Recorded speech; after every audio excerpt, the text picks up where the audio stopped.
O silêncio das pedras. Onde as pedras falam, cantam e rezam. Um programa cultural de Celeste Almeida, às quintas-feiras, de 15 em 15 dias, das 20 às 22 horas, na Rádio Loufães.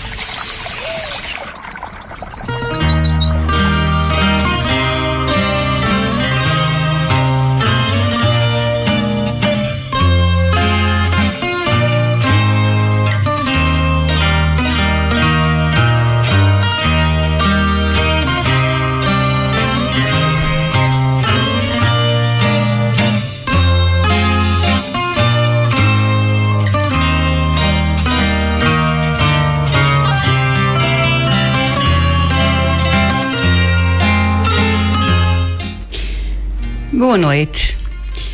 Claro que tenho que iniciar por saudar todos os ouvintes com muito, muito carinho. Deste lado está Celeste Almeida.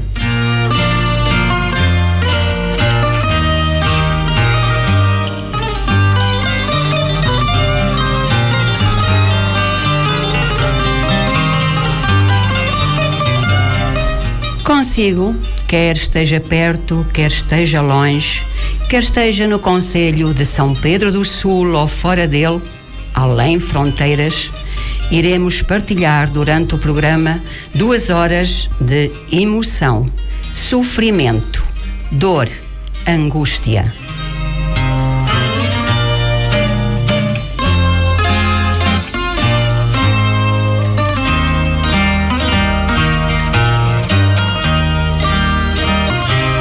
O silêncio das pedras. Hoje um programa que é um hino chorado ao amor. Sim, porque o amor também se chora. Chora-se de saudade, de tristeza, de alegria. Hoje, infelizmente, se algum de nós chorar, será mesmo de dor e tristeza.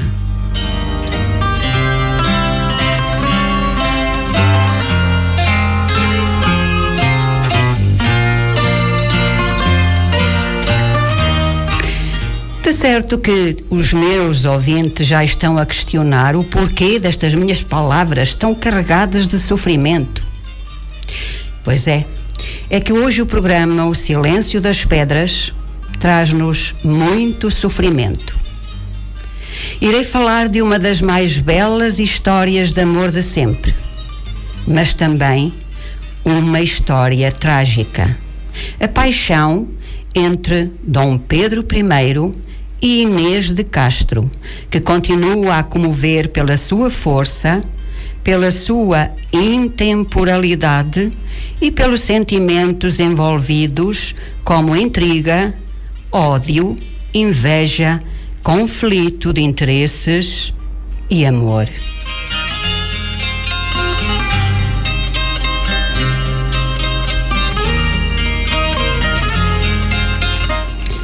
Pedro e Inês de Castro, 2 corações que viveram em plena luta pelo seu amor. Descansam hoje lado a lado e em paz no mosteiro de Alcobaça. Pedro e Inês, onde a paixão venceu a morte. Os teus olhos não são teus, são duas Ave Marias, um rosário de amargura que eu rezo todos os dias, um rosário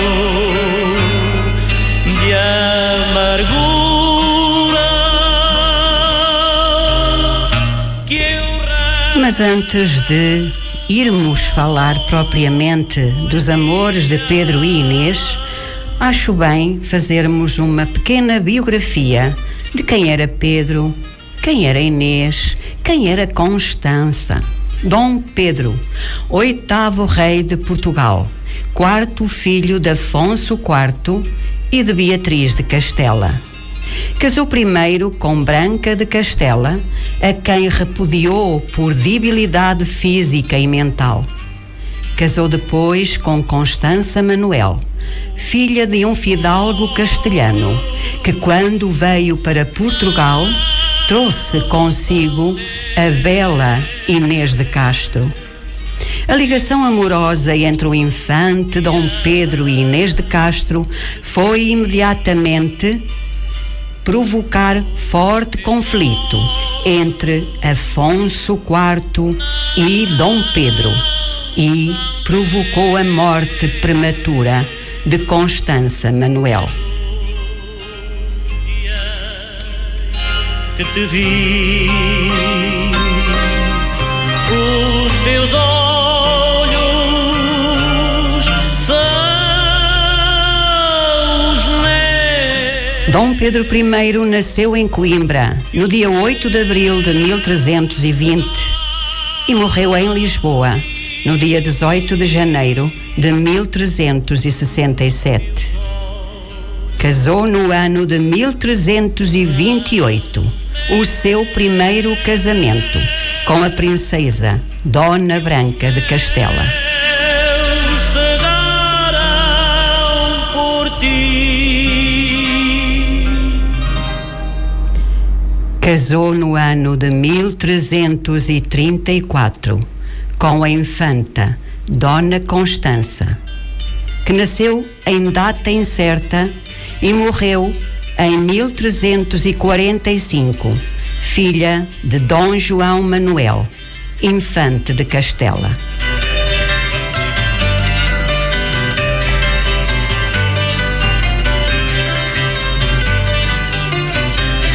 Quando o estudante canta, ai, quando o estudante canta, é reza feita em cantinho. Dom Pedro I, do seu casamento com Dona Constança, tiveram vários filhos. Dona Maria, que nasceu em Évora no dia 6 de abril de 1342. Dona Maria, que casou em 1354 com o infante Dom Fernando de Aragão. Morreu em Aveiro em 1363, ficando sepultada no convento de Santa Clara de Coimbra. Dom Luís, que nasceu em 1344 e morreu uma semana depois do nascimento. Dom Fernando, o filho que herdou a coroa, o sucessor de Dom Pedro.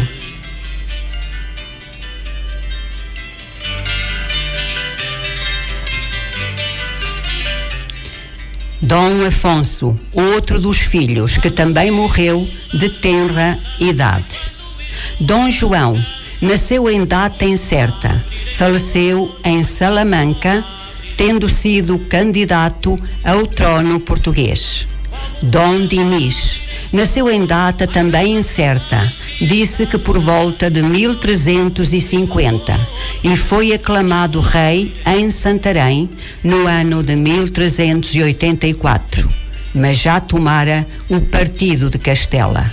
Fundou a casa de Vilar no reino vizinho, tendo morrido também numa data desconhecida. Canta versos que são dom de Deus, ai, versos que são dom de Deus. Dona Beatriz, outra filha, que nasceu em Coimbra, foi educada em Santa Clara de Coimbra. Casou com Dom Sancho, conde de Albuquerque, irmão de Dom Henrique II de Castela. Também morreu em data incerta.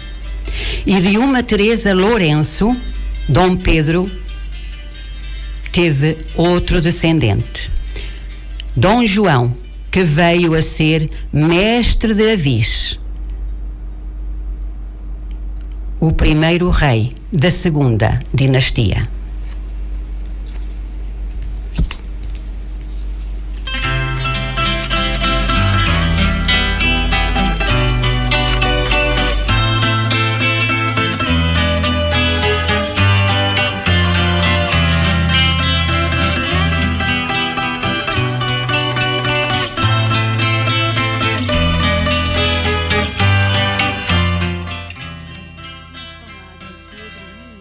Os teus olhos são tão doces. Mas falar de Pedro e Inês é obrigatório também falar de Dona Constança. Dona Constança Manuel, nascida para reinar, mas nunca chegou a ser rainha. Foi repudiada pelo primeiro marido. Esteve 2 vezes sequestrada e o seu segundo casamento ficou manchado pelo sangue derramado para que pudesse ser libertada.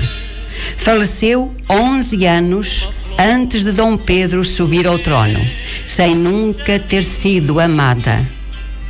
Foi traída nos seus sentimentos, como na sua amizade. Quando morreu, depressa foi esquecida e ninguém a chorou. As lágrimas ficaram todas para chorar Pedro e Inês.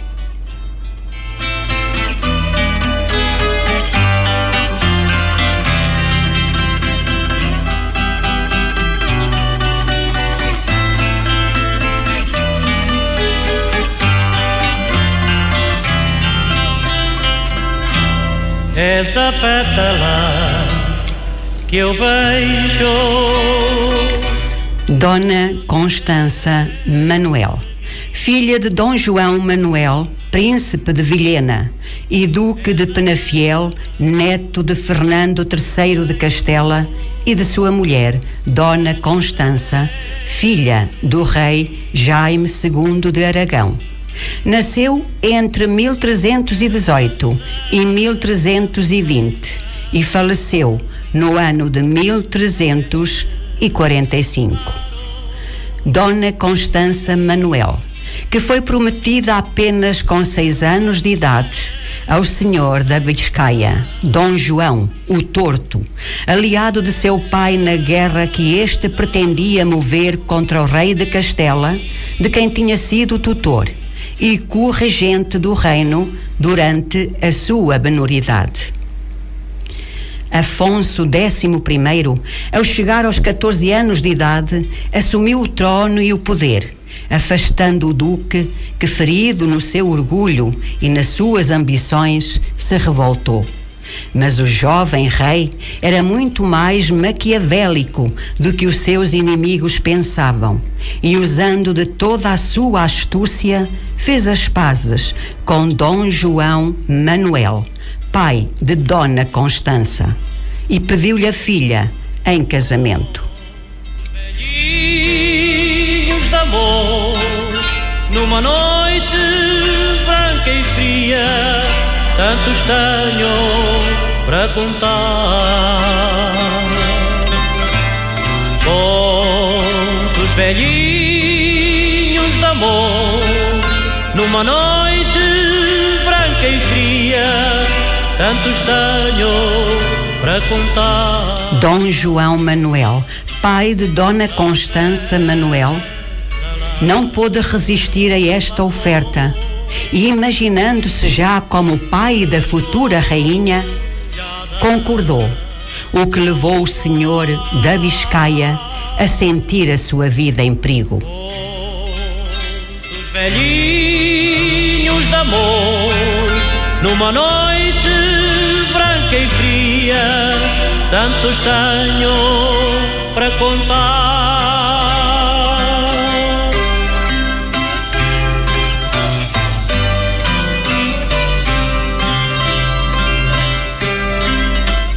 Desfeito este casamento, Dom Afonso IV de Portugal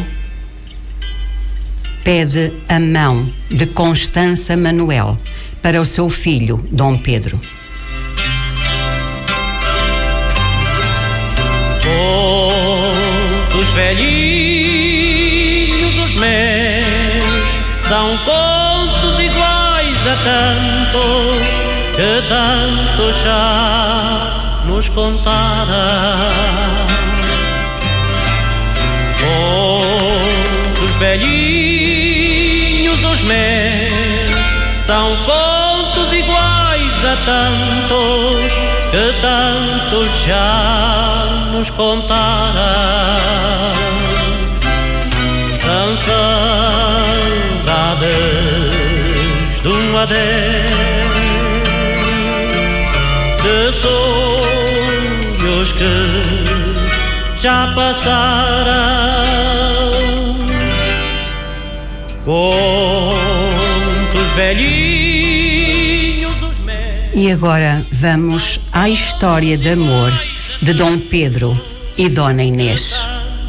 Dom Pedro e Dona Constança receberam a bênção do casamento na sé de Lisboa no ano de 1336. O momento mais solene foi na sé de Lisboa, onde o arcebispo deu aos noivos a bênção nupcial. Para todos era de júbilo aquela hora feliz. Dom Afonso IV e a rainha Dona Beatriz, pais de Dom Pedro, sentiam especial contentamento por verem o seu filho casar com uma senhora que não seria certamente estéril, como a sua primeira mulher, Dona Branca de Castela. Sem idade, vive e sofre o amor dos estudantes. Dom Afonso IV e a rainha Dona Beatriz tinham fé em Deus que a Dona Constança seria a mãe carinhosa de seus netos. A bela garça Inês de Castro viera de Castela na companhia da princesa, uma linda moça, dama do honor, que se chamava Inês. Era uma donzela de linhagem fidalga, filha natural de Dom Pedro de Castro, nobre guerreiro da Galiza e bisneta do rei Dom Sancho IV de Castela. Na verdade, era ainda parente de Dom Pedro, sua prima em segundo grau. Pedras choram, pedras falam no penedo da saudade. Pedras choram, pedras falam.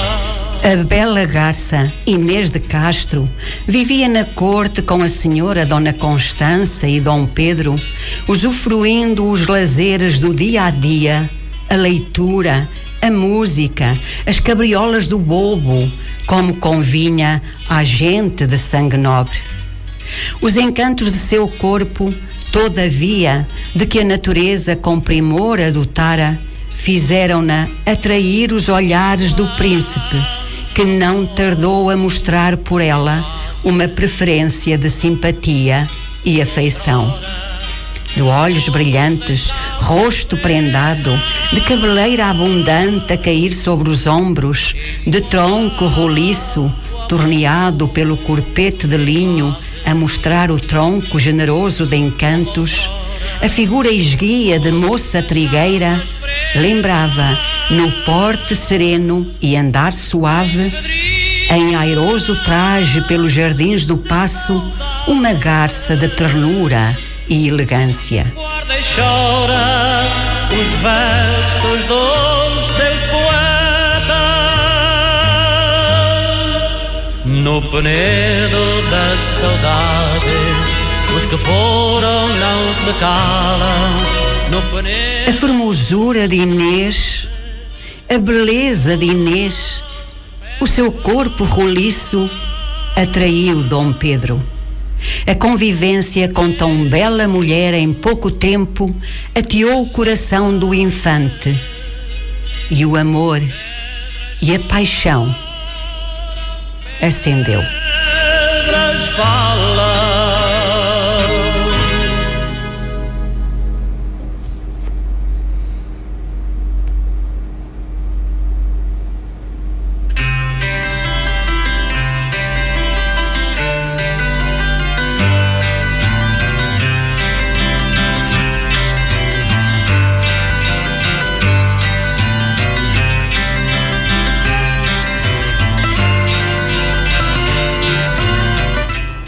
Pobre e infeliz Dona Constança, a senhora que não vivia tranquila em seus passos, por causa de saber, como Dom Pedro cortejava a bela garça Inês de Castro.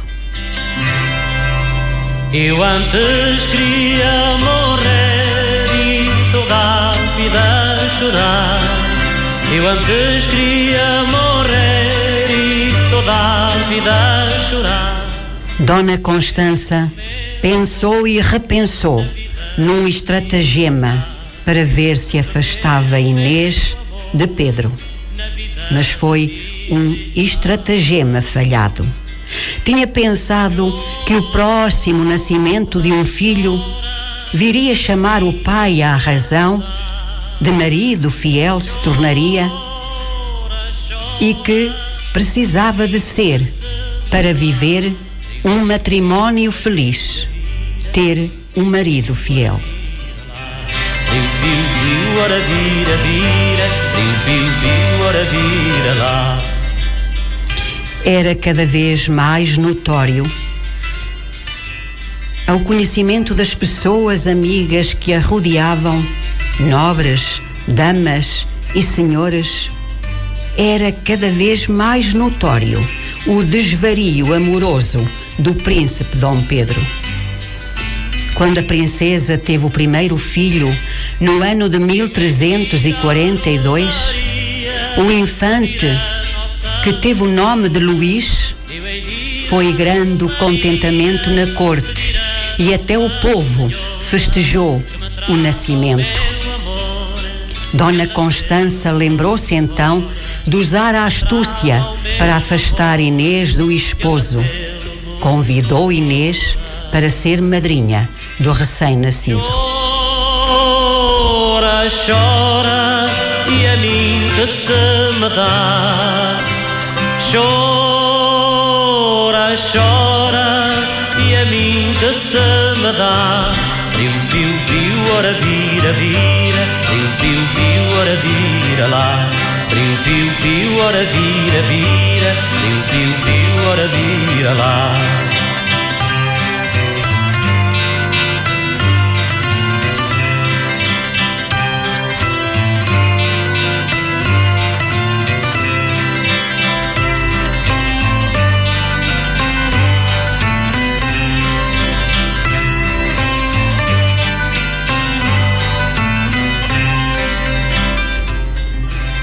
O estratagema de Dona Constança era bem arquitetado, pois pensava ela que, sendo comadre de Dom Pedro, a bela garça Inês de Castro teria certamente o bom senso de manter a devida distância entre ambos, como mandava a lei divina da Igreja.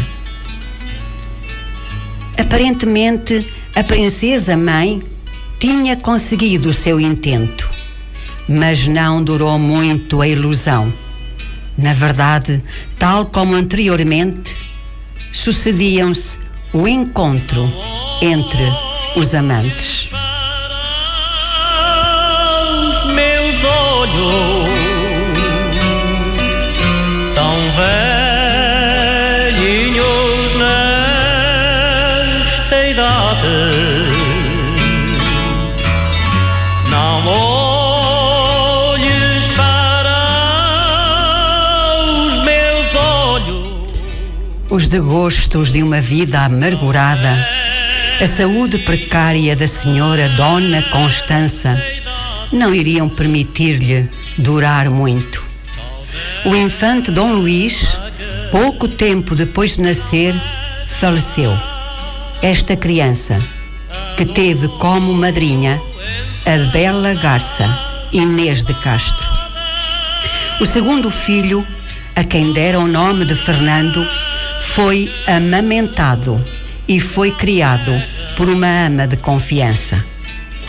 A mãe escondia o mais possível a dor de sua desgraça conjugal, procurando a distração e o alívio no passeio pelas verduras do palácio, por entre arbustos e flores, na terra viçosa, em conversas amenas com as suas aias, e no gozo dos serões, no interior do solar, ouvindo a melodia dos jograis, o som mavioso da flauta, da viola, das trompas e das harpas, no aconchego do salão iluminado por archotes, adornado de tapeçarias e brasões.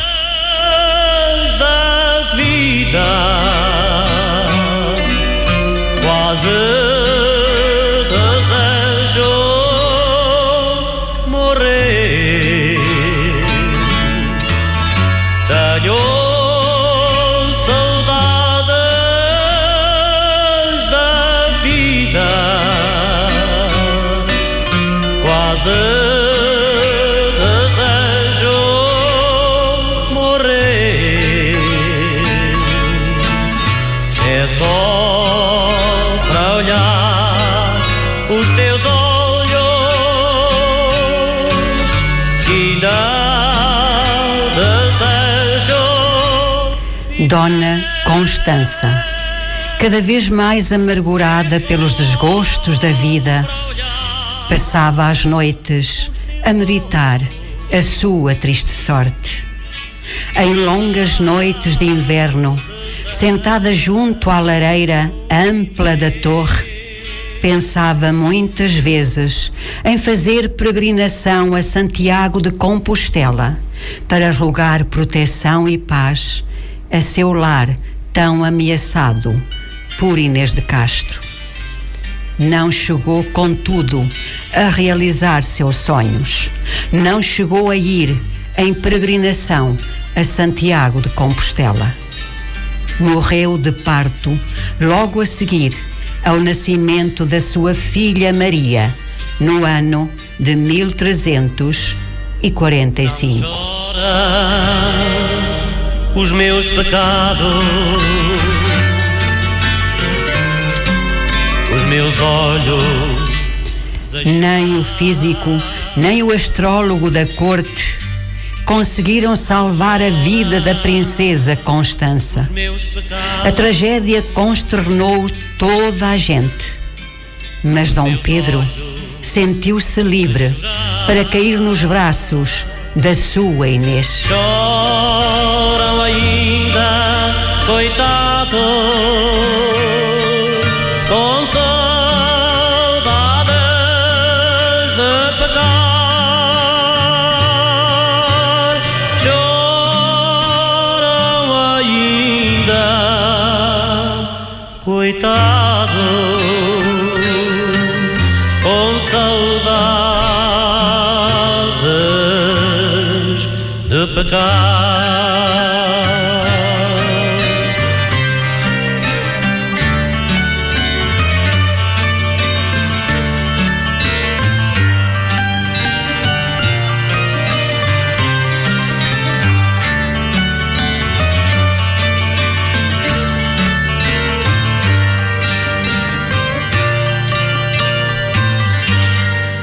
Nós somos na despedida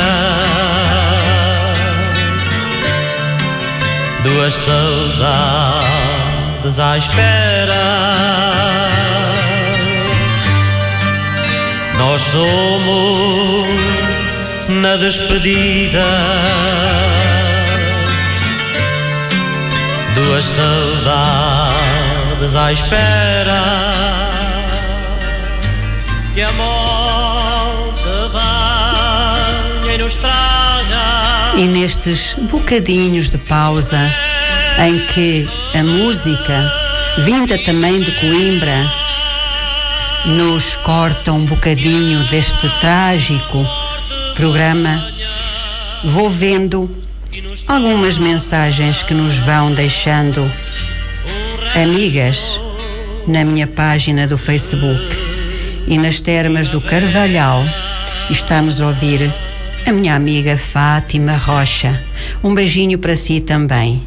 No Canadá está-nos a ouvir a Berta Almeida. A Berta Almeida ouve sempre Celeste Almeida, esteja ela onde estiver, está tão longe, no Canadá. E em Alenquer está-nos a ouvir a escritora Maria Eugénia Ponte. de onde ela envia um carinhoso beijinho para mim, outro para si.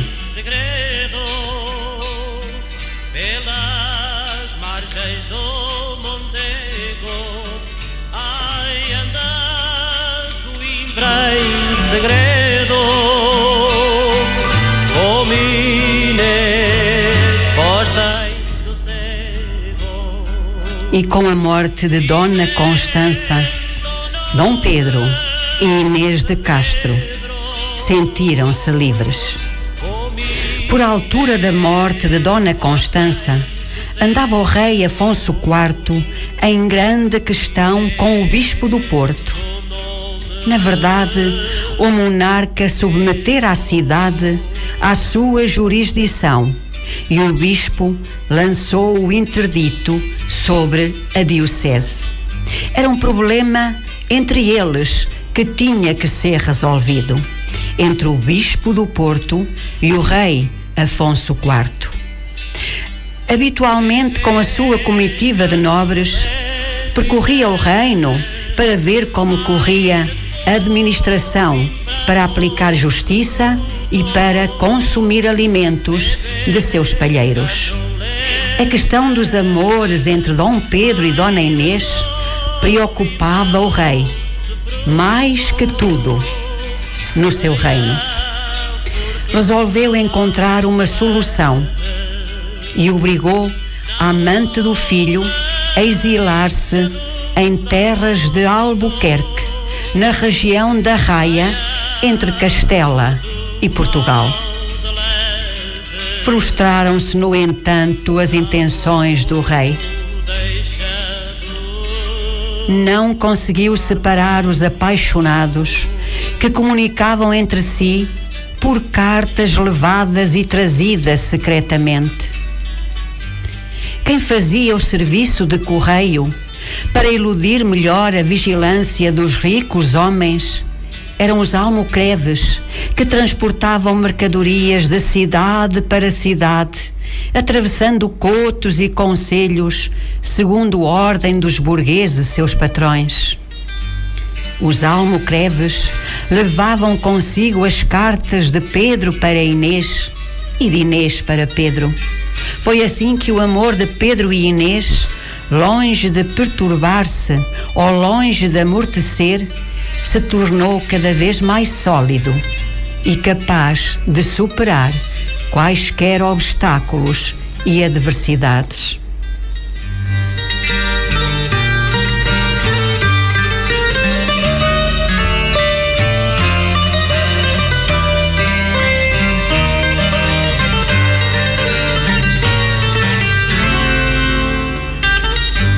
Grande amor, grande paixão entre Pedro e Inês, que ninguém podia suster a força daquele amor que os unia, de modo irresistível.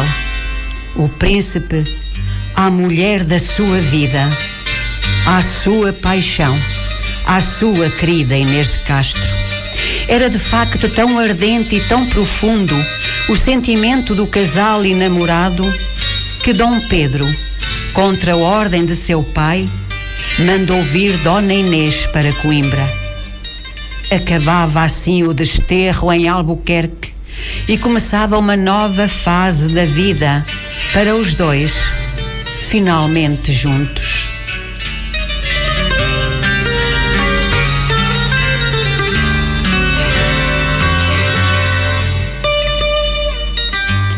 O rei Dom Afonso IV, pai de Dom Pedro, continha, apesar de tudo, o seu furor, a sua raiva por tal desobediência. O soberano não queria, por sua vontade, entrar em guerra com o infante seu filho, porque sabia, por experiência própria, que eram muito terríveis as contendas familiares. E isso traria muito desgosto a Dona Beatriz, sua mulher.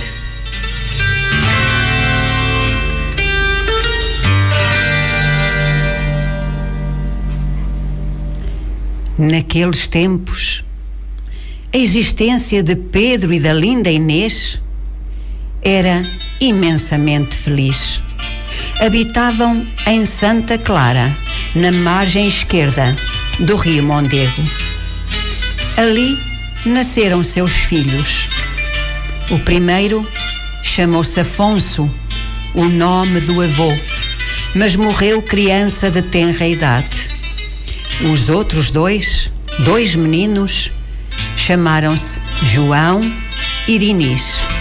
E uma filha, uma menina, chamou-se Beatriz, o nome da avó.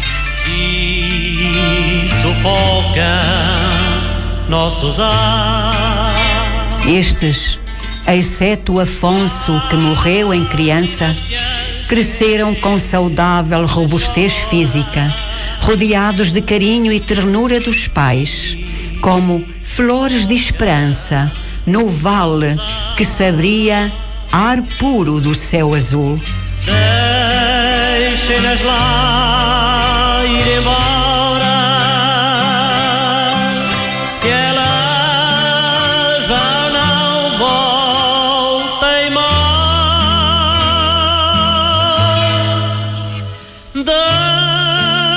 Deixem-nas lá ir embora, que elas vão, não voltem mais.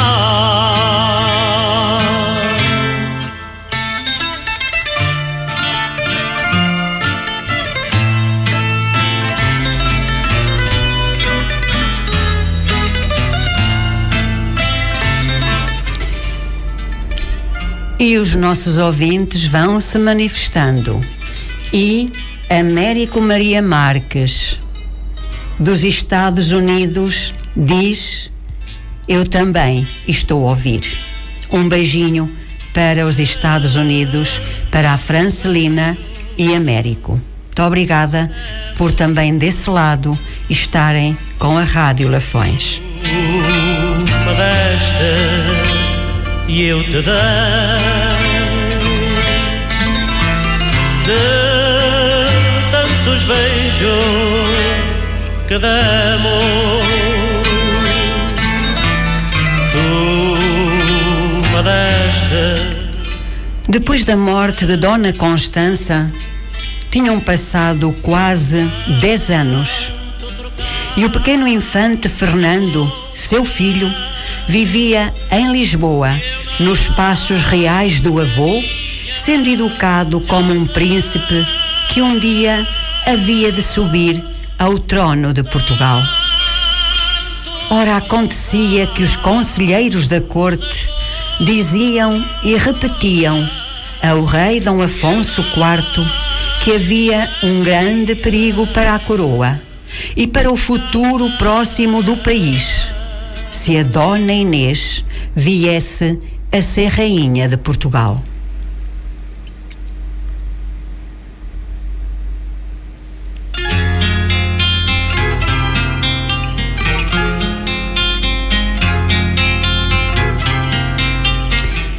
É que Inês de Castro pertencia a uma nobre família, a família dos Castros, de fidalguia ambiciosa, que não desistia de pretensões ao trono castelhano.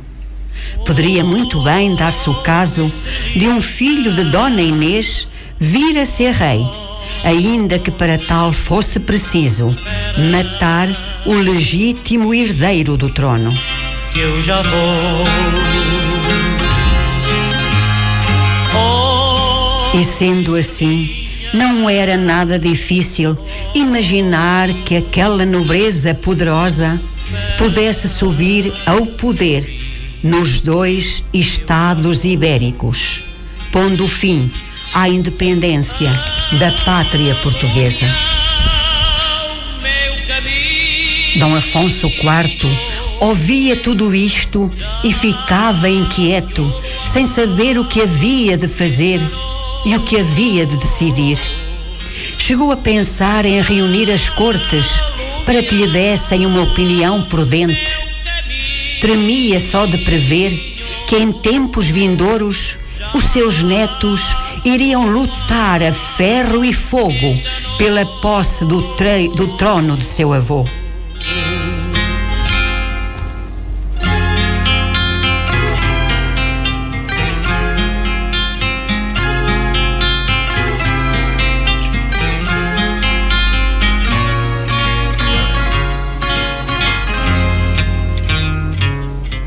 Mas o triste luar de janeiro,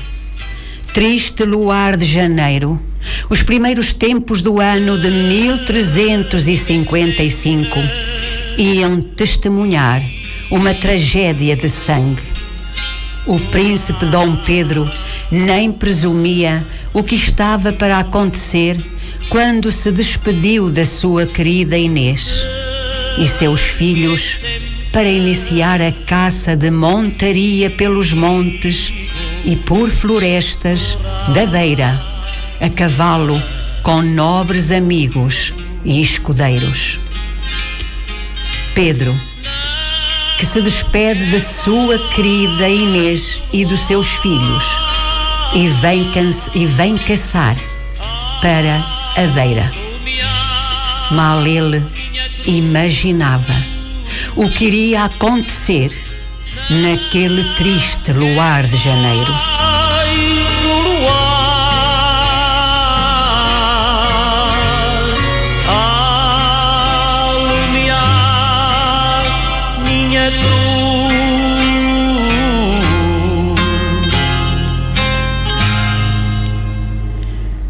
Dom Afonso IV, o rei, subiu a Monte Moro Velho com o seu séquito e lá reuniu os seus conselheiros de Estado, Diogo Lopes Pacheco, Álvaro Gonçalves e Pero Coelho, para todos juntos tomarem uma decisão sobre o destino da vida da bela garça Inês de Castro.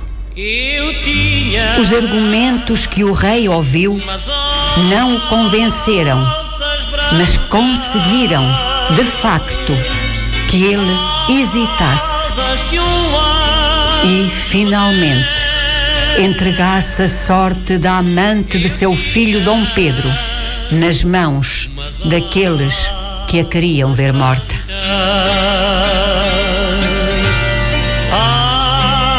Asas que um anjo me deu, cansado da terra, batias, voava ao céu, queima, cansado da terra, batias, voava ao céu.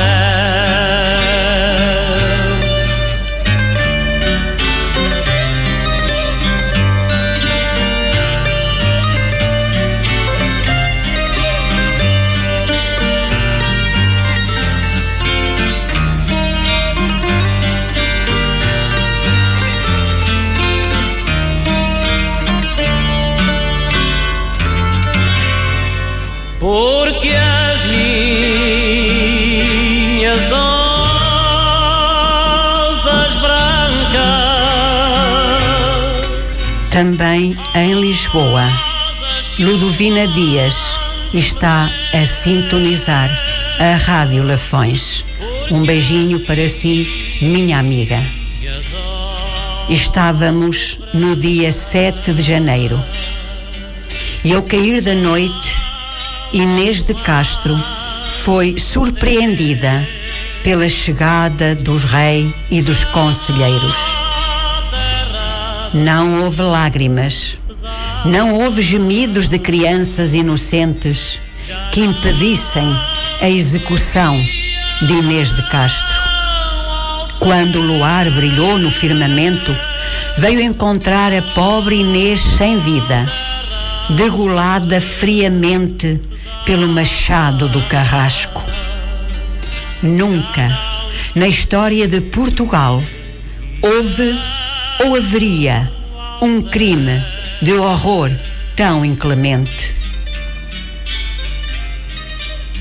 A morte de Inês de Castro, um dos mais belos episódios líricos, também ele presentes na epopeia dos Lusíadas.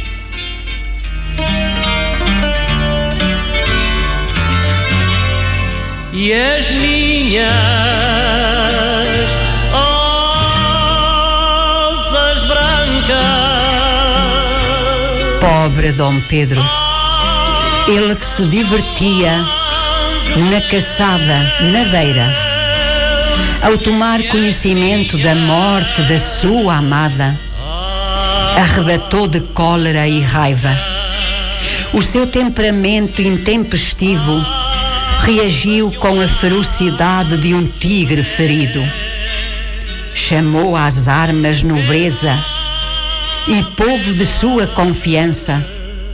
Levantou tras os montes e Douro pela sua causa e desafiou o rei, seu pai, para uma guerra.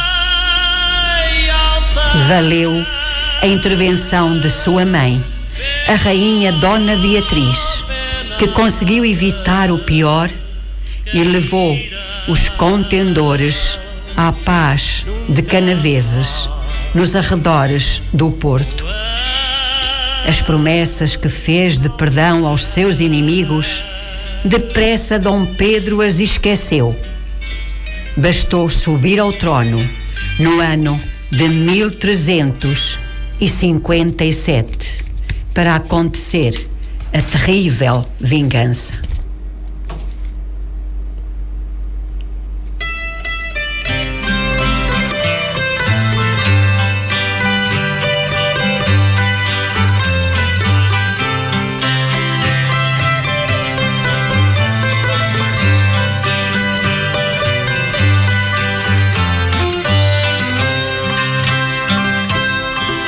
Dizem que amar é viver, mas mesmo a morte que fosse. Dizem que amar é viver, mas mesmo a morte que fosse. De mim importava morrer, pois que o amar é tão doce, que me importava morrer,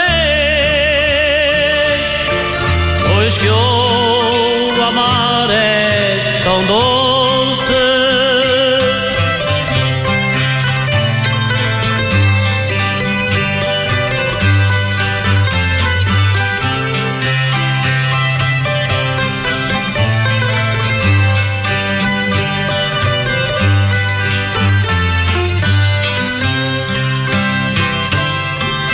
Se os meus olhos te incomodam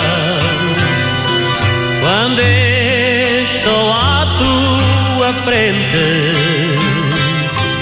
se os meus olhos te incomodam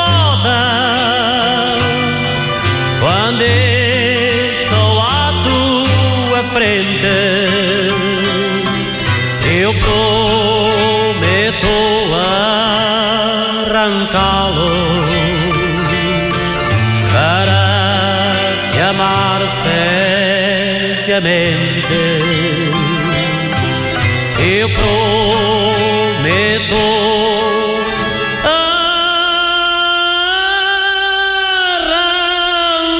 arrancá-los para te amar seriamente. Quando Dom Pedro subiu ao trono, o ódio que tinha aos seus conselheiros atirou-os para o calabouço da prisão.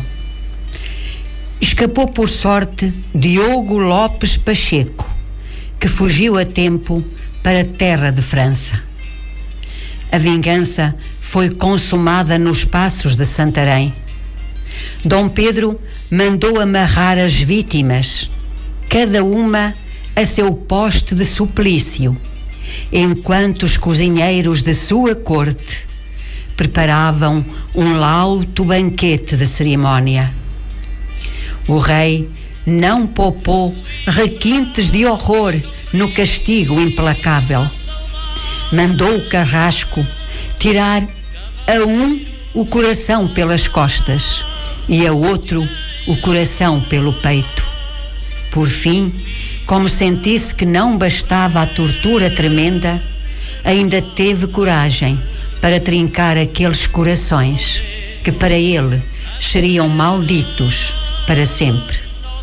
Os corações daqueles que assassinaram a sua bela Inês.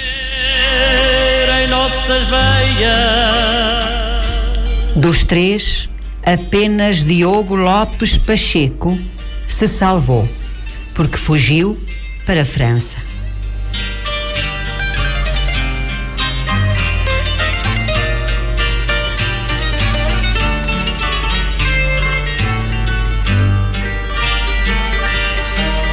De Coimbra fica o sonho e fica a graça. Antero de revolta. 5 anos depois da morte de Inês de Castro, o rei Dom Pedro afirmou solenemente na vila de Cantanhede, distrito de Coimbra, que de facto se tinha casado com sua amada Inês de Castro, clandestinamente, na cidade de Bragança. Logo, naquele ano de 1360, mandou construir na igreja do mosteiro de Alcobaça 2 túmulos sumptuosos, um para Inês e o outro para ele, quando a morte o viesse buscar. Nunca mais o monarca amargurado teve companhia que lhe fizesse esquecer o grande amor da sua vida. Muitas vezes aconteceu que nem de noite tinha repouso tranquilo. Os pesadelos perturbavam-lhe o sono.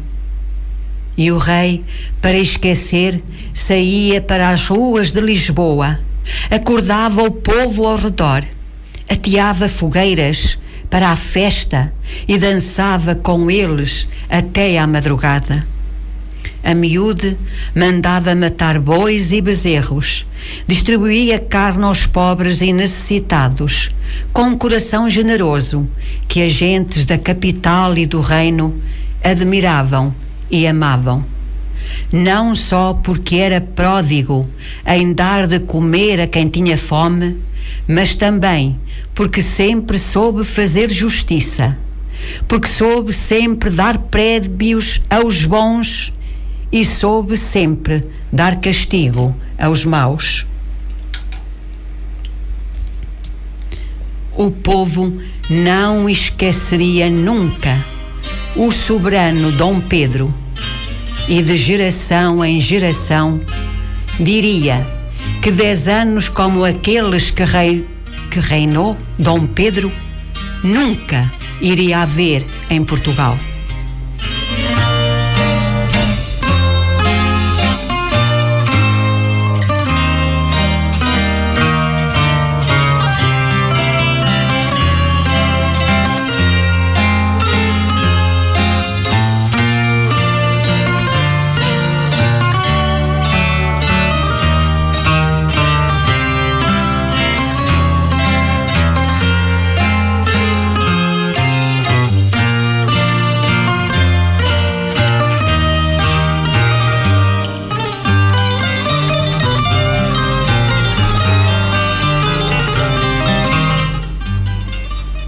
O rei Dom Pedro, aquele que nunca esqueceu a sua amada, resolveu fazer-lhe uma homenagem, a homenagem considerada por ele merecida.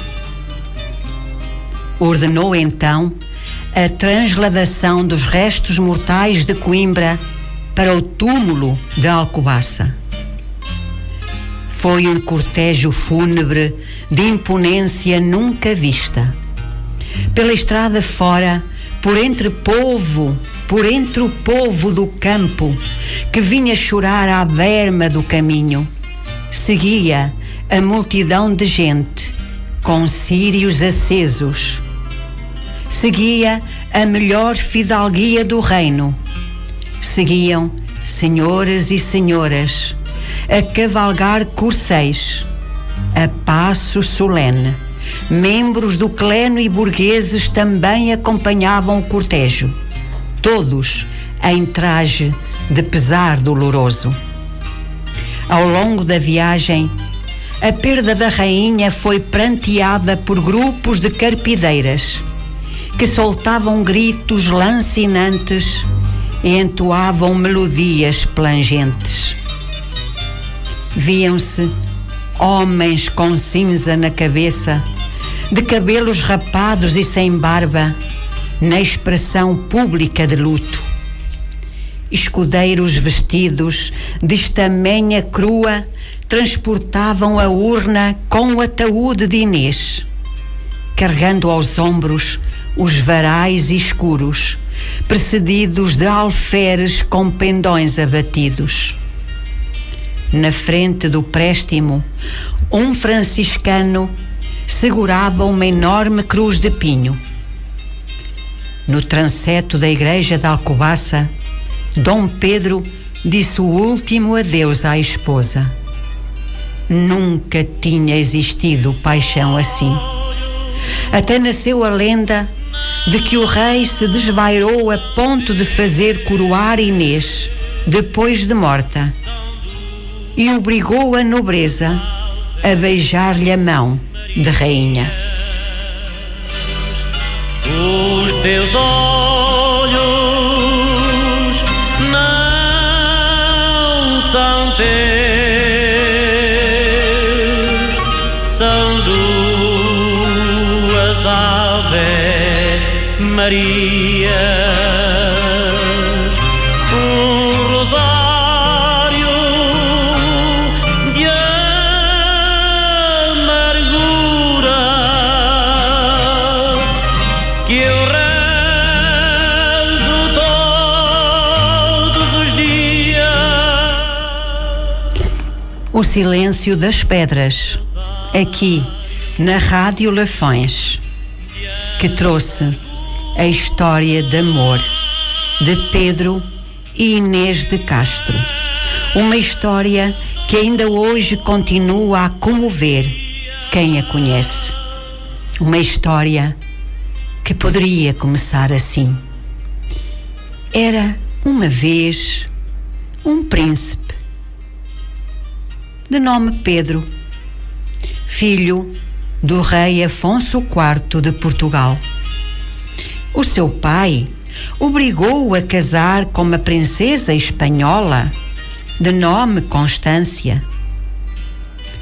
Entre as aias que trouxe para Portugal vinha uma jovem linda de nome Inês de Castro. Pedro não tardou a apaixonar-se por aquela jovem. Mas o rei, Dom Afonso IV, acabou por expulsar aquela jovem linda de Portugal. Contudo, não impediu que os dois amantes se continuassem a encontrar, e daquele amor proibido nasceram belas crianças. Um dia, estando Inês na Quinta das Lágrimas em Coimbra, o rei mandou-a matar, assim, sem dó nem piedade. Pedro mal soube do sucedido, declarou guerra ao pai. E após a morte do pai, Pedro subiu ao trono de Portugal. Tinham passado 2 anos sobre a morte da sua Inês, mas Pedro não descansou. mandou arrancar o coração aos seus carrascos? Mandou desenterrar a sua linda Inês? E dizem que Pedro se casou com ela, fazendo-a coroar rainha de Portugal. Todos aqueles que a condenaram foram obrigados a beijar as mãos de uma morta. Mas rainha no amor que Pedro lhe tinha. Poderia ser assim o começo desta história trágica. Era uma vez Pedro e Inês. Alma das raparigas, ai, é reza feita em cantigas.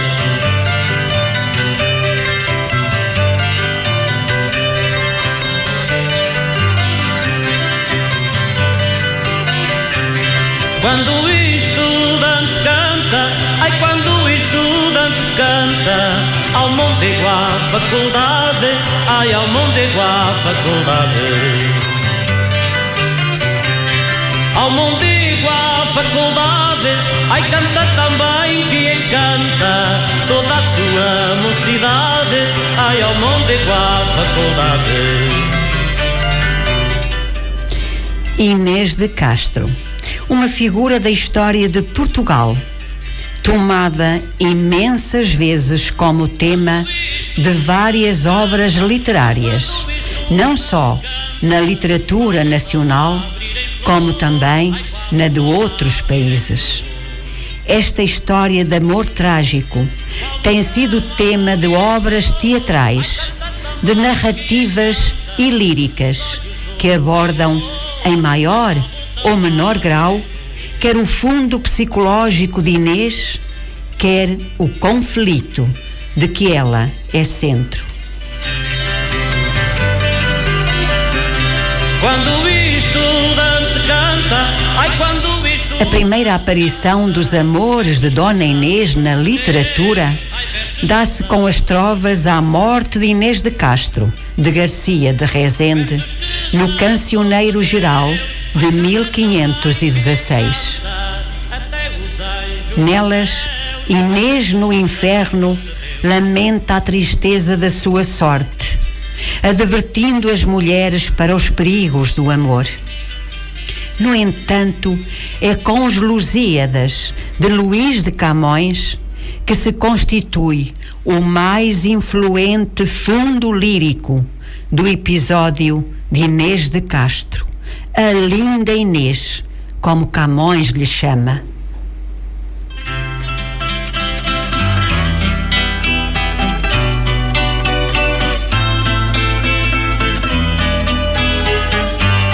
Muitas das referências a espaços por onde Inês andou, como os campos do Mondego e a figura dos carrascos, surgem pela primeira vez neste poema como parte integrante da história nacional. A influência da obra de Camões, em geral na literatura portuguesa, contribuiu em muito para afirmar Inês de Castro como uma das suas personagens mais férteis. Teu afagar, meu jasmim, quem me dera sejas sempre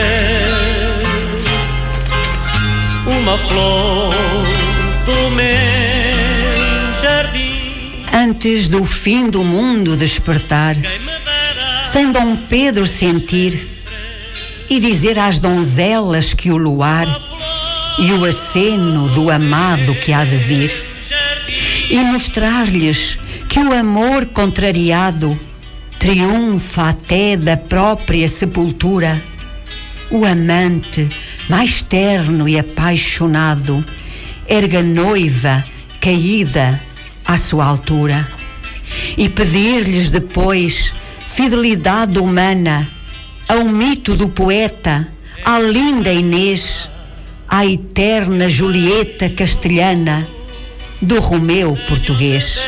Um lindo poema de Miguel Torga, dedicado a Inês de Castro. És a pétala que eu beijo,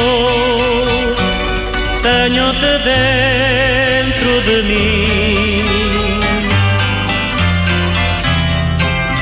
Quero que sejas a seiva até chegar o meu fim. Inês morreu e nem se defendeu.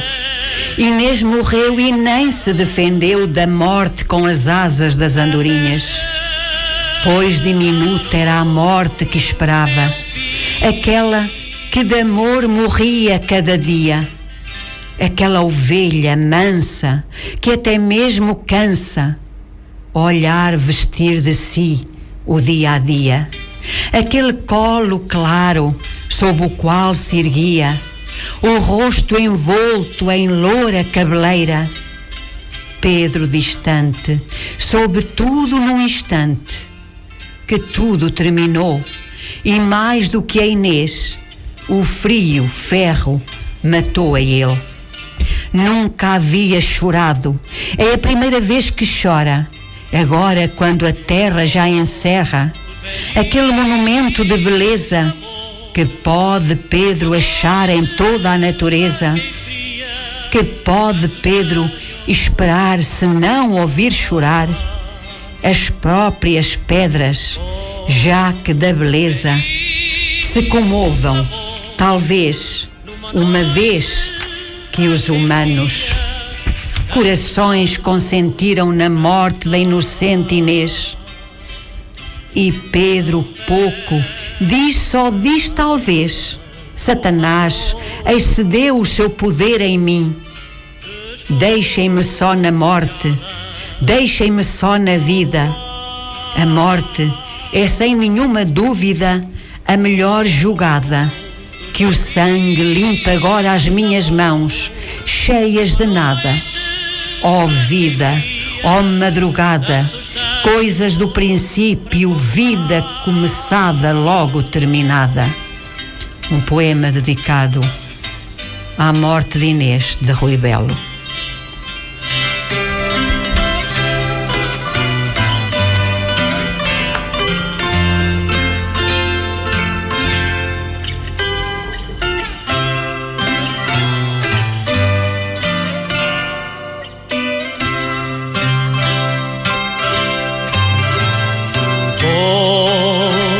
Velhinhos os meus são contos iguais a tanto. Também Bocage não esqueceu a bela Inês.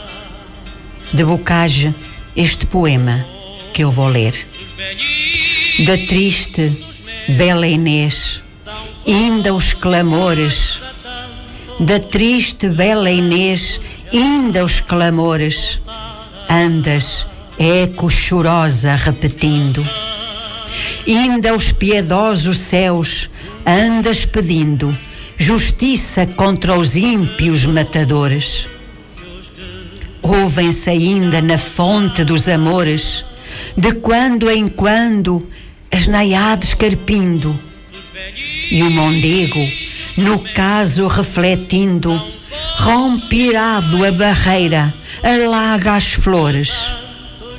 Ainda em altos hinos o universo entoa a Pedro, que da morte a formosura convosco amores ao sepulcro voa. Milagre da beleza e da ternura, abre, desce, olha, geme, abraça e croa a malfadada Inês na sepultura. Andas eco chorosa repetindo, ainda aos piedosos céus andas pedindo justiça contra os ímpios matadores. Ouvem-se ainda na fonte dos amores, de quando em quando as naiades carpindo, e o mondego, no caso refletindo, rompe irado a barreira, alaga as flores. Ainda a altos hinos o universo entoa a Pedro, que da morte a formosura Convosco, amores, ao sepulcro voa, milagre da beleza e da ternura. Abre, desce, olha, geme, abraça e coroa a malfadada Inês na sepultura. Este poema, tal como eu disse, é de Bocage. No penedo da saudade, os que foram não se calam. No penedo da saudade, pedras choram, pedras falam. No penedro da saudade, pedras choram, pedras falam. Também no programa O Silêncio das Pedras, há pedras que falam, cantam e rezam.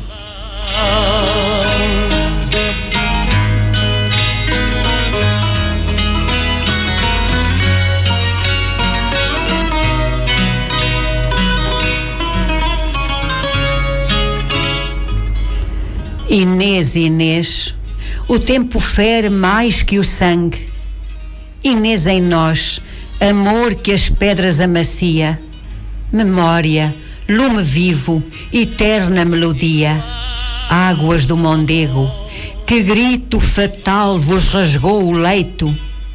Amor nascido sem medo, por isso verdadeiro, doces no passar ameno, madrigais de silêncio, soluços de nunca mais, despertando ervas frias, testemunhas de punhais. Um poema de Eduardo Aroso. Em pedrinhas de saudade, guarda e chora os versos dos teus poetas. No penedo da saudade, os que foram não se calam. No penedo da saudade, pedras choram, pedras falam. No penedo da saudade, pedras choram, pedras falam. E que teria acontecido a Dom Pedro depois da morte da sua linda Inês de Castro? Dom Pedro, apesar de ter perdido o seu grande amor, voltou a casar-se e teve vários filhos, legítimos e ilegítimos. 2 deles chegaram a reis, Dom Fernando e o Dom João I, mestre da Viz. Dom Pedro, que em vida mandou construir o mosteiro de Alcobaça, onde fez um belo túmulo para Inês de Castro. Mesmo em frente, mandou construir o seu, onde foi enterrado em 1367. Disse que estão naquela posição, naqueles túmulos, para quem já os viu, pés com pés, para que quando acordarem, no dia do juízo final, olharem imediatamente um para o outro. Chora, chora, e a mim que se me dá.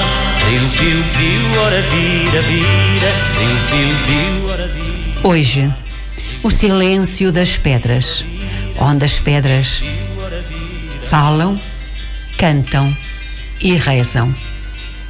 O silêncio das pedras que nos trouxe o eco da trágica história de Dom Pedro e Dona Inês. A história que inspirou poetas, que inspirou escritores, que inspirou compositores em Portugal e no estrangeiro. Camões, foi um dos primeiros escritores a celebrar a lenda nos Lusíadas. Senhora, eu hei de ir à Romaria, pedir a Nossa Senhora que me traga o meu amor, que anda pelo mundo fora, que me traga o meu amor, que anda pelo mundo fora.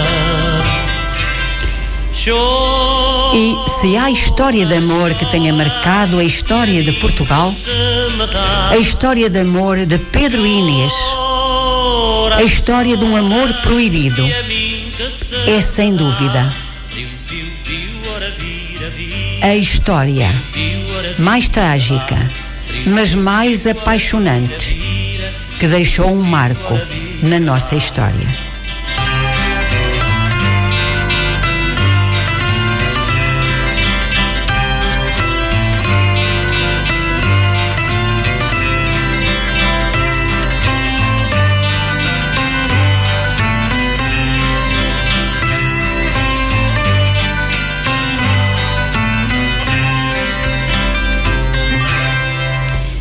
E eu pouco mais vou dizer sobre esta trágica história de Pedro e Inês, porque hoje eu não estou sozinha aqui em estúdio.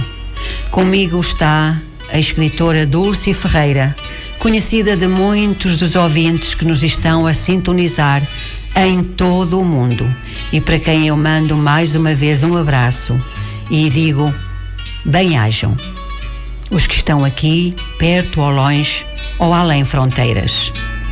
Vamos ouvir Dulce Ferreira, uma escritora, poetisa, dentro de alguns momentos, que também ela nos vai falar numa história de amor e também uma história trágica. Apenas mais algumas curiosidades. Uma história de amor torna-se grande pelas lendas que a mantêm viva. A história de Pedro e Inês não é a exceção. Ela é grande também graças a muitas das lendas que a continuam a manter viva. É imortal. Apesar de o príncipe ter coabitado com Inês durante vários anos no Paço de Santa Clara, diz a lenda, diz a tradição popular, que para ela comunicar, Dom Pedro usava um cano que corria da Quinta das Lágrimas até perto do convento das Clarissas. Disse que colocava as cartas em barquinhos de madeira, que depois a água proveniente de uma fonte, chamada a Fonte dos Amores, se encarregava de transportar aqueles barquinhos onde as cartas iam. Na Quinta das Lágrimas existe também uma fonte, além da Fonte dos Amores, chamada a Fonte das Lágrimas. E diz a tradição popular que aquelas águas terão sido, segundo a lenda, terão tido origem nas lágrimas vertidas por Inês quando foi assassinada. O sangue do seu corpo terá deixado uma mancha de algas avermelhadas na rocha, que ainda hoje é visível nesta Fonte das Lágrimas. Quem for visitar a Quinta das Lágrimas e for ver a Fonte das Lágrimas, poderá lá ver precisamente aquela mancha de algas deixadas na rocha de cor vermelha. E visitam também a Fonte dos Amores, aquela fonte que a água proveniente dessa mesma Fonte dos Amores se encarregava de transportar os barquinhos de madeira com as cartas de Pedro para Inês. Linda esta história de amor. Linda, mas triste.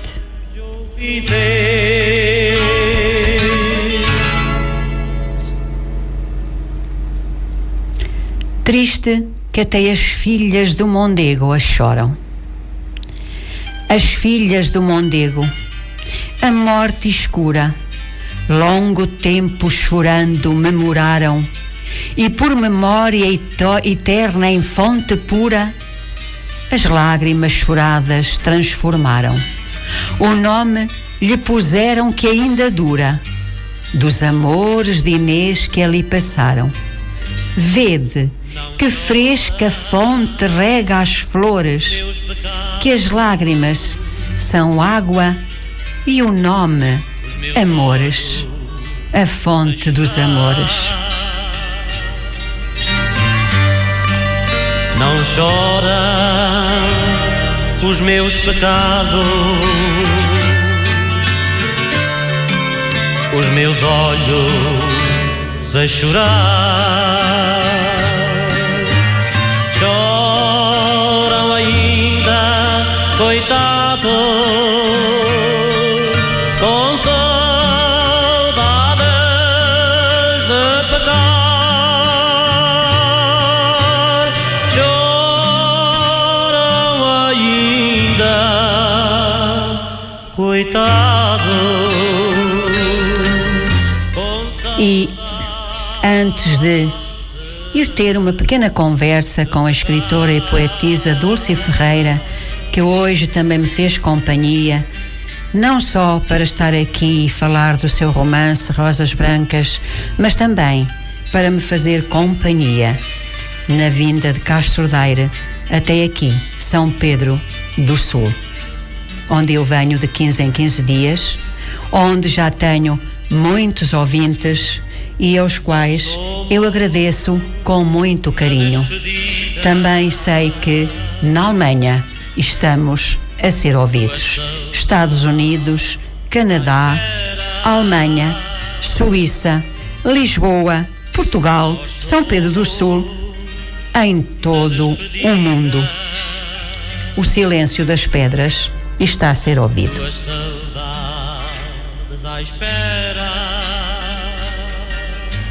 Que a morte venha e nos traga resto de... E neste bocadinho que falta para terminar o programa O Silêncio das Pedras, e que eu volto a repetir, espero que tenham gostado de ouvir a história trágica de Inês e Pedro. Para mim, um dos cantos mais belos dos Lusíadas. Foi talvez o canto que mais me impressionou e que mais eu gostei de ler, é quando eu estudava, porque era uma obra e continua a ser uma obra obrigatória, os Lusíadas de Luís de Camões. Estava linda Inês posta em sossego. Quem é que não se lembra destes versos que Luís de Camões tão bem cantou? Mas vamos agora deixar esta história triste e trágica de Inês e Pedro, que comove todos aqueles que a conhecem, talvez pela sua profundidade de amar tanto. O amor foi tão grande e era tão grande que nem a morte os conseguiu separar. Por isso eu digo também que foi um amor lindo aquele que uniu Pedro e Inês. Quem é que não gosta de ter assim um amor tão profundo? Não é Dulce Ferreira? Quem não gosta de ter um amor assim tão profundo? Boa noite, Celeste. Boa noite, ouvintes da Rádio Lafões. Obrigada por estar aqui. Vim fazer companhia, mas também tirar um pouquinho partido da situação e falar do romance Rosas Brancas, um bocadinho. Um romance Rosas Brancas, Dulce Ferreira, que foi lançado ainda há bastante pouco tempo, não é? Ainda está praticamente no início, é um bebê. Há meio ano, mais ou menos há meio ano. Mas já o levaste a vários lados. E que já o levei a muitos lados, Lisboa, Porto, Viseu, Tarouca, muitos outros sítios. E que continuamos a trabalhar para promover essa obra que também é trágica, que também nos fala de um amor um bocado atribulado, não foi proibido, mas é algo que é preciso que os leitores descubram. É uma história muito linda, mas muito trágica. É um romance que tu situas bem perto daqui, também, na Serra do Monte Muro, não é? A obra projeta-se a nível local e depois expande-se a nível nacional e também para o estrangeiro, pelos temas das viagens, da imigração, que é importante, não é? Que daqui do Conselho de São Pedro Sul também tenho quase a certeza que há muita imigração na Suíça, porque tu também deslocas o teu livro, o teu romance, para terras da Suíça. Sim, mais propriamente Zermatt. Zermatt, onde há tantos. A maior comunidade castrense, digamos, de portugueses castrenses, portanto, na Suíça.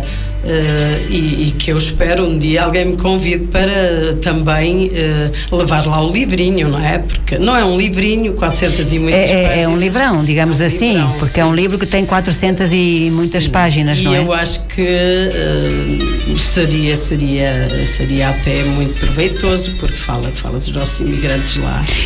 E com certeza que quando tiverem conhecimento da obra, haja alguém que te convide. Basta haver um imigrante, basta haver um imigrante que se interesse e depois organiza, não é? Exatamente. E depois uma das coisas que eu quero, sobre as coisas que eu quero falar, é que o livro tem uma vertente solidária. Os lucros que reverteriam a meu favor revertem para uma jovem com paralisia cerebral do nosso concelho de Castro Daire. Pois, mas eu a essa parte iria no fim. Eu fazia conta de te questionar. Dulce, explica aos nossos ouvintes o porquê da escolha desse título. Rosas Brancas, pétalas que choram. Portanto, o romance baseia-se, portanto, num romance trágico. Os protagonistas não são jovens, eles já têm uma história de vida, mas há muito subterfúgio. O protagonista tem, de certa forma, medo de expor as suas vivências para a protagonista, que ele ama muito, mas com a qual não se... Ao fim e ao cabo também havia ali um amor proibido, não é? Como Inês e Pedro. Proibido porque já há outras vidas por trás. Sim. E nunca chegam, de certa forma, a estar muito tempo juntos. E mais tarde descobre-se porquê. Mas o leitor tem que ler a história para entender. O livro aborda imensos temas interessantes, como a morte, não é? Como a violência doméstica, a homossexualidade, as grandes paixões, o amor, acima de tudo, não é? E as rosas brancas. Sim, porque tu consegues meter nesse romance várias temáticas, digamos assim, que nos preocupam agora na atualidade. Por exemplo, a violência doméstica e a problemática das redes sociais também. Precisamente. E mesmo a homossexualidade, que não é aceite por muitas pessoas. Infelizmente não é aceite. E eu penso que também está muito bem representada nos capítulos que lhe compete, e acho que as pessoas vão se surpreender. E depois, por exemplo, a arte. O livro fala muito de arte, que é aquilo que eu gosto também. Sou licenciada em estudos artísticos, estudei um pouquinho das vertentes da arte, o cinema, a televisão, o teatro, um pouco da história, não é? A história da arte. E eu quis também enriquecer o livro com algum conhecimento, e cada capítulo é uma surpresa porque traz sempre algo novo, não se repete, nada se repete. Eu estou-me a recordar, porque eu conheço o livro, não é? Já li o livro. Eu estou-me a recordar também que tu focas lá a importância, e é um alerta, olha, para mim é um grande alerta. Houve um acidente por causa de uma busca de um telemóvel enquanto se conduzia, não é? É um livro interessante porque de facto é muito atual, muito atual. É muito atual e é de questionamento. E que nos leva a refletir. Reflexão, acima de tudo, e depois de ponderação também, porque acontecem muitos acidentes, porque as pessoas vão ao telemóvel, não é? Ou até a escrever mensagens já no telemóvel e acontecer. Cala-te boca. Cala-te a boca. E é um alerta, uma chamada de atenção, um despertar de consciência para problemáticas atuais que dizem respeito a toda a gente. Verdade. É por isso que qualquer leitor se pode identificar com as histórias que estão no livro. É um livro que prende não só pelo drama, porque depois nós vamos encontrar ali um drama, que eu sei que tu não gostas que eu diga qual é, não só prende pelo drama, mas prende também de facto pela atualidade que tu tens ali tão bem exposta. E eu não falo de datas. Quer dizer, eu abordo uma ou outra data, mas depois eu cito o leitor através de acontecimentos da realidade. E falo portanto, os temas são imensos, não se repetem e até aborda a problemática do terrorismo, o Estado Islâmico, essa imposição, ou então uma guerra santa que não corresponde à realidade e que se usa a religião para impor vontades, para buscar poder, e a isso eu chamo prepotência acima de tudo. E falta de respeito, falta de consideração. Acho que as pessoas têm direito à liberdade de escolha, ao livre-arbítrio, a seguir aquilo que dita as suas consciências, sempre respeitando os espaços dos outros e as crenças dos outros. Muito bem. Porque é assim que o mundo se complementa. Precisamente. Dulce, eu estou a pensar na capa do teu livro, que é uma capa lindíssima. Os nossos ouvintes que não conhecem o livro irão até apaixonar-se logo assim que olharem para a capa, pelo olhar da capa. Podes dizer aos nossos ouvintes quem é a pessoa que está na capa, o cenário, digamos assim, o cenário. O cenário é a nossa Serra de Montemuro, as Rosas Brancas e a minha filha mais nova, Sara Raquel. Rosas Brancas porquê? Elas são, acima de tudo, representadas como símbolo. E símbolo, embora apareçam literalmente no buquê de rosas brancas, na rosa branca em cima do piano, ou noutras situações, elas são acima de tudo simbólicas. E simbólicas porque representam a pureza dos sentimentos, das relações. Lá está, Dulce, o tal amor de Pedro e Inês, tão profundo. Que era tão profundo e intenso e puro. E intenso e puro, precisamente. Precisamente. Eles só queriam viver. E tu estás é um símbolo. É.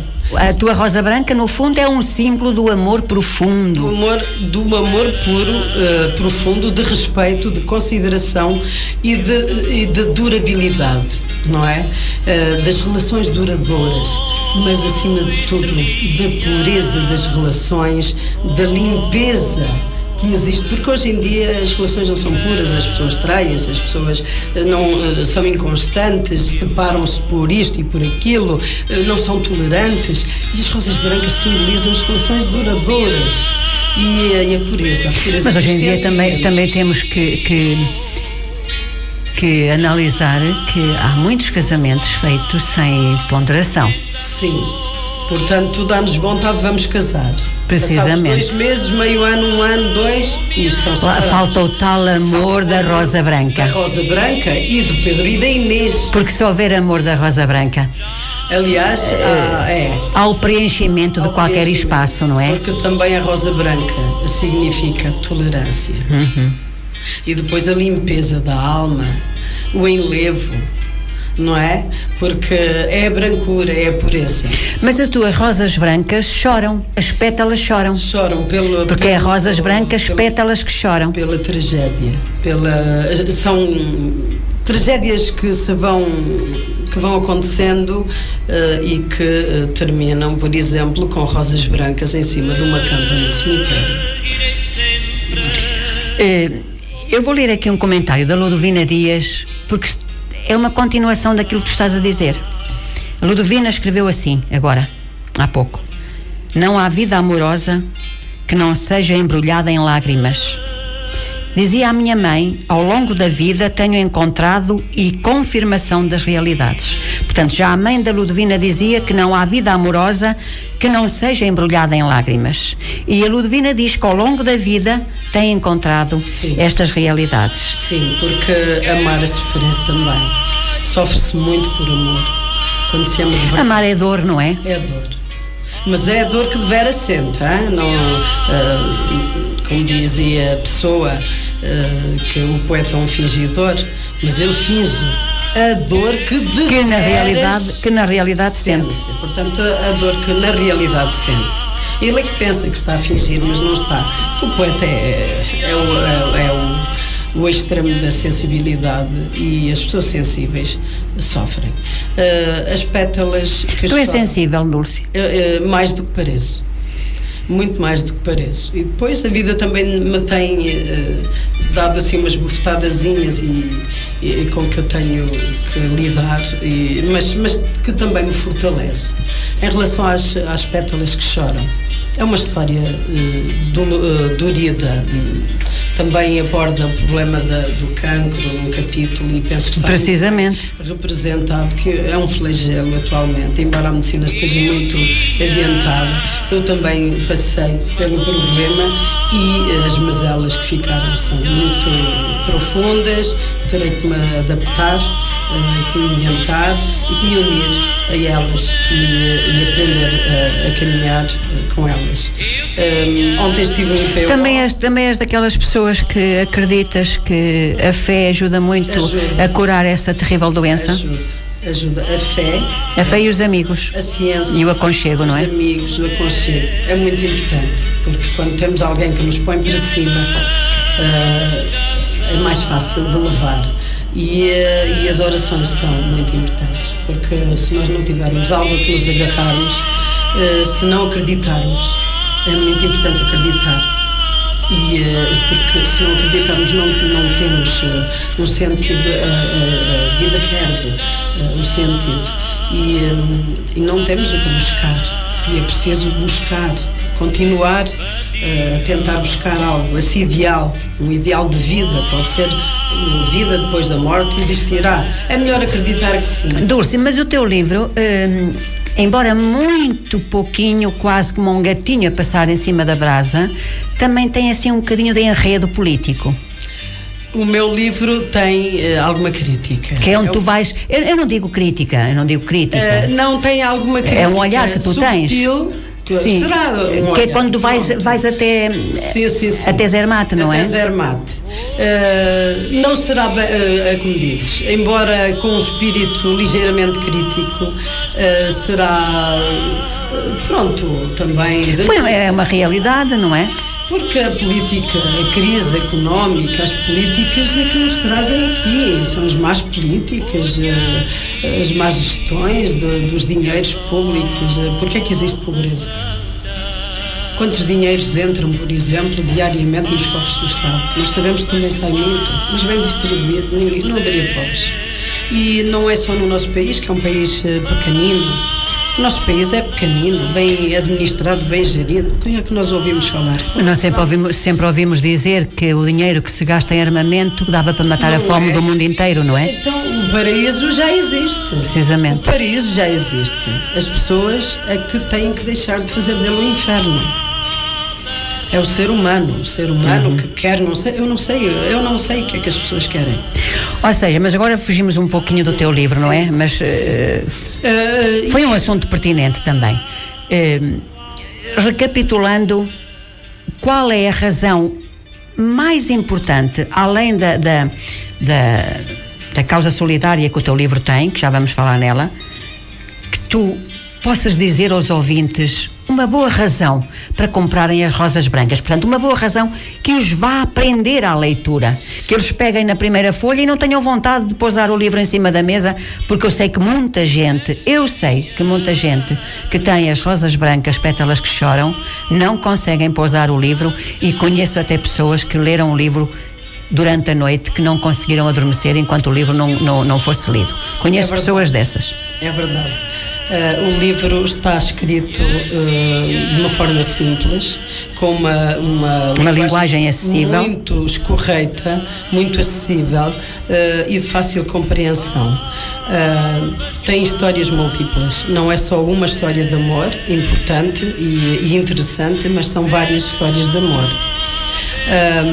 Portanto, o livro traz conhecimento, traz enredo e paixão, e envolve envolve o leitor. Eu penso que é um livro muito completo. É um livro que tem emoção. Muita emoção. Que tem muita atualidade, mais... Eu penso que... E que tem muita cultura. E que tem muita cultura. Muita cultura mesmo. Eu falo da cultura como conhecimento. Eu levo algum conhecimento às pessoas, porque também não queria escrever uma história banal. Ele levou 5 anos a sair cá para fora, não é? Sim, porque tu já tens outros livros que publicaste, sim, não é? Sim, mais poesia. Mais poesia. O que é que tu gostas mais de... Agora vou-te questionar, já que tu...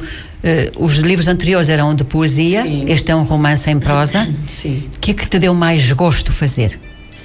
É assim, a poesia de momento, não é? É um baque que dá no peito e que diz, tens que escrever algo. Escreve algo, observas, alguma coisa te diz, faz algo sobre aquilo. Eu ontem estava no IPO à espera de uma consulta e estive lá 3 horas e meia, perto de 4, à espera de uma consulta. E à minha volta estavam imensas pessoas a bater o pé no chão e nervosas, ansiosas.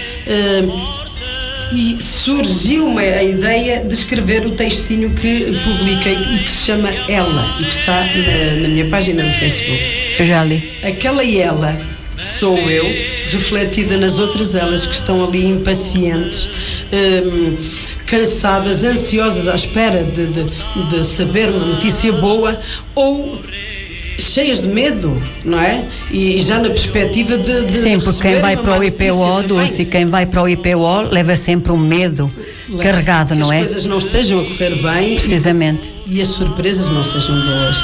E imenso tempo. E isso, era eu que estava a bater o pé.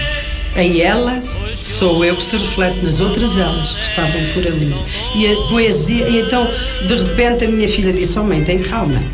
E eu tirei o bloquinho e comecei a escrever.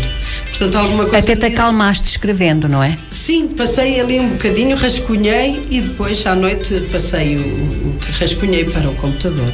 E a poesia de momento é um desabafo da alma, é a partilha de algo que por vezes nos consome. Mas é também a possibilidade de criticarmos através de algum floreado das palavras, de alguma beleza das palavras. Mas para mim é, acima de tudo, um desabafo da alma. Sim, portanto, o que é que te deu mais o romance deu gosto escrever? O romance deu um imenso prazer.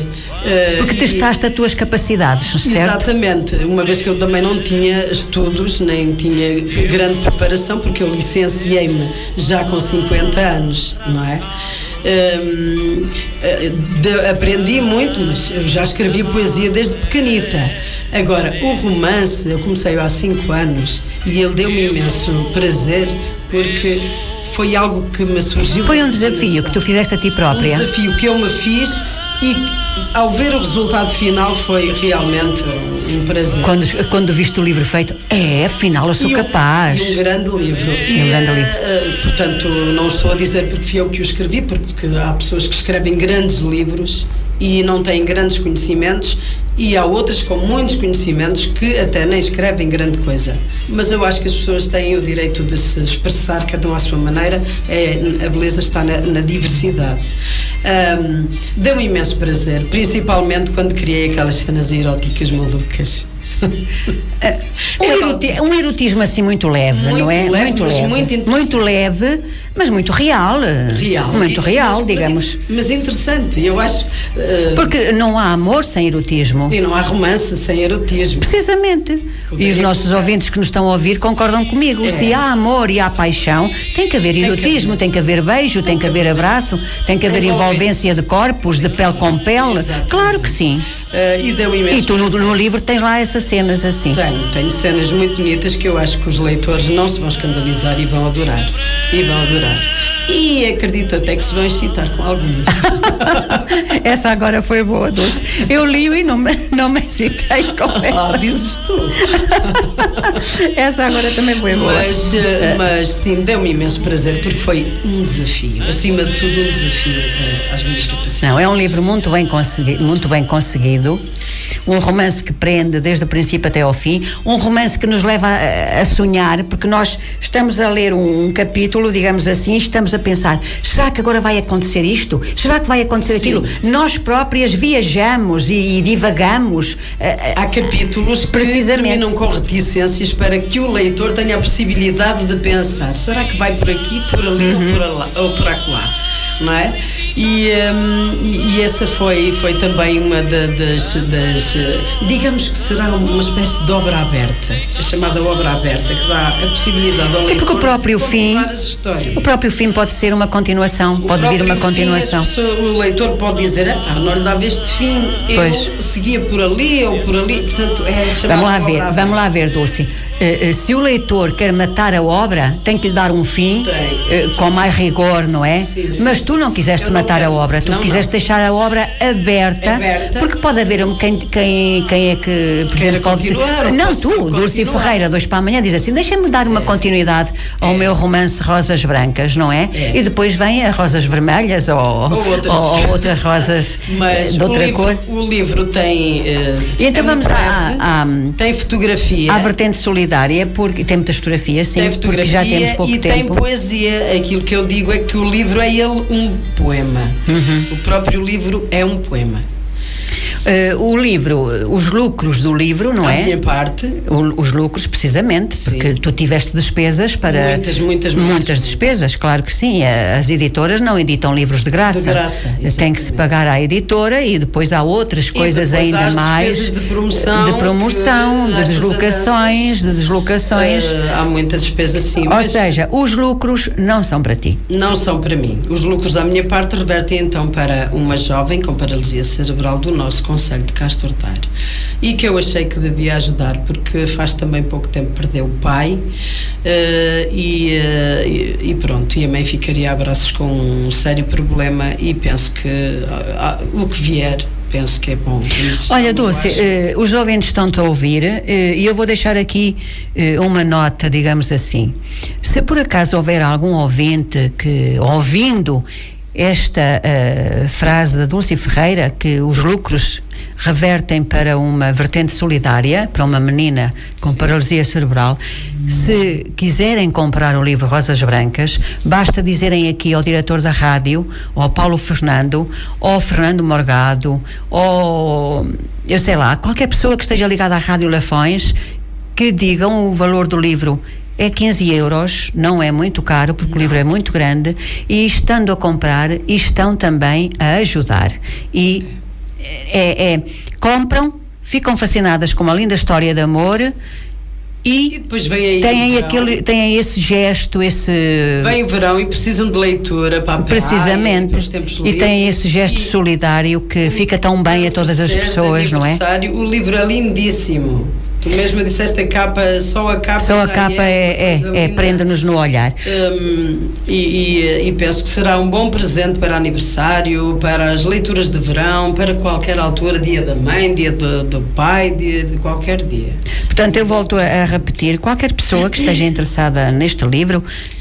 Depois existe a venda em Viseu, sim, na FNAC, na Bertrand também, no Palácio do Gelo, sim, em muitos lugares, mas se não tiverem facilidade de se deslocarem, pois contactem aqui alguém que com certeza farão chegar até à Dulce Ferreira o desejo de lhe adquirirem o livro Rosas Brancas, Pétalas que Choram. Só para dizer que amanhã não, depois de amanhã estaremos... No sábado estaremos na cidade de Meda. Eu digo estaremos porque também vou contigo, não é? Sim, estaremos na cidade de Meda, no evento de promoção da apresentação da obra Rosas Brancas, com o apoio e com a organização do CLA, Centro Local de Aprendizagem da Universidade Aberta, da qual faço parte, daquela delegação pela doutora Manuela Oliveira e pelo município local.